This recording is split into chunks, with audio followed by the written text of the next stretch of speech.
Welcome back to the channel, everyone. Today, we're diving into one of the most chilling and fascinating topics in human history: encounters with man-eating animals. While humans may be the dominant species on Earth, history shows that our intelligence doesn't always protect us from predators. From lions and tigers to crocodiles and even sharks, these stories remind us of nature's raw power. So buckle up, because we're about to explore some of the most infamous man-eaters ever recorded. Let's start in 1898 in what is now Kenya. Workers were building a railroad bridge across the Tsavo River when terror struck. Two male lions, later nicknamed the Ghost and the Darkness, began attacking the laborers. At the time, it was claimed that these lions killed as many as 140 people. Imagine the fear spreading through the camp each night, as workers wondered if they'd survive until morning. Modern historians believe the actual number was closer to 35, but even that is staggering. Eventually, Anglo-Irish engineer John Henry Patterson tracked down and killed both lions. Their pelts were made into rugs, and today, the stuffed lions are displayed at the Field Museum in Chicago. The Tsavo Man-Eaters remain one of the most legendary predator stories in history. Next, we move to the early 1900s in Nepal and India. Here lived the most notorious man-eating tiger of all time, the Champawat Tigress. Over an 8-year period, this single female tiger allegedly killed more than 400 people. Villages lived in constant fear. Families avoided going out at night, and even daylight offered little safety. The tigress was eventually hunted down by Jim Corbett, an Indian-born British hunter who later became famous for tracking man-eaters. Corbett's reputation grew, and decades later, he killed another pair of tigers suspected of killing more than 60 people.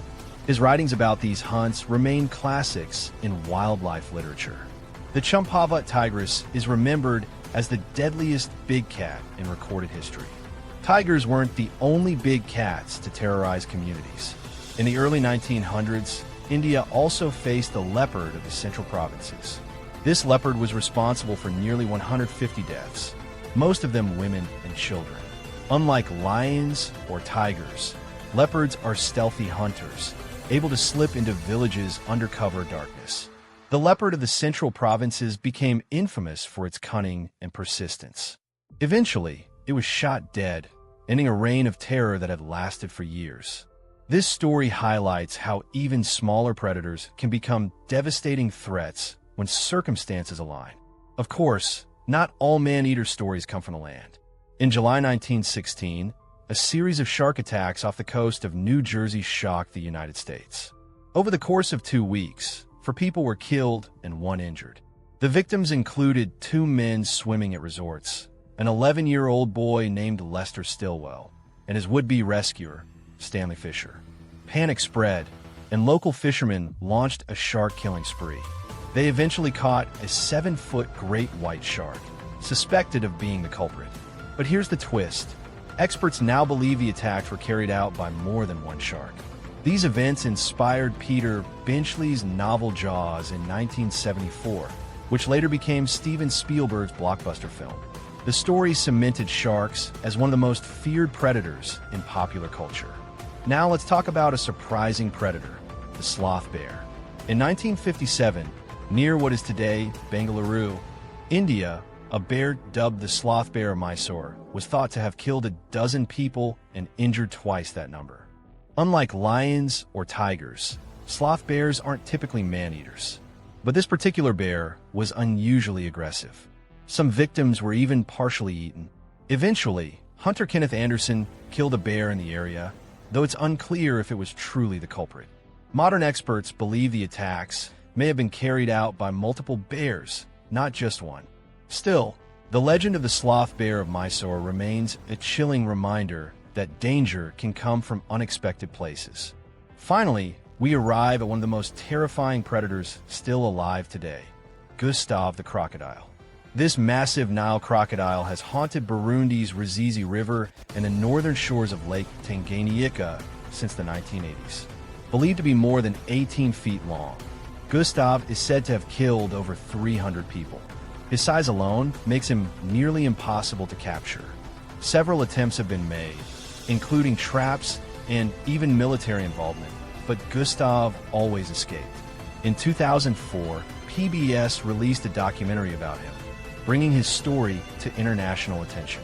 The last confirmed sighting was in 2015, and to this day, locals still whisper about the killer croc.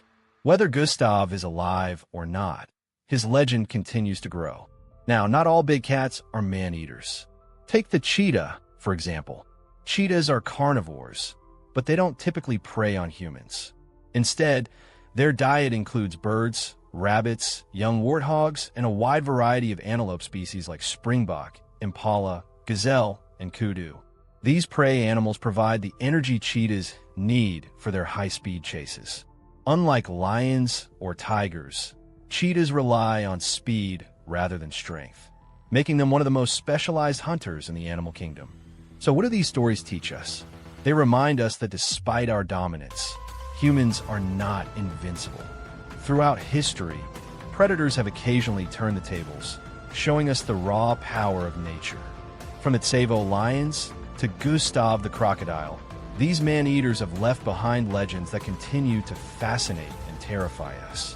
And while cheetahs stick to antelope, it's clear that the line between hunter and hunted has always been thin. Thanks for watching. If you enjoyed this deep dive into history's most infamous predators, don't forget to like, subscribe, and hit that notification bell. Until next time, stay curious, stay safe, and remember, nature always has the final word.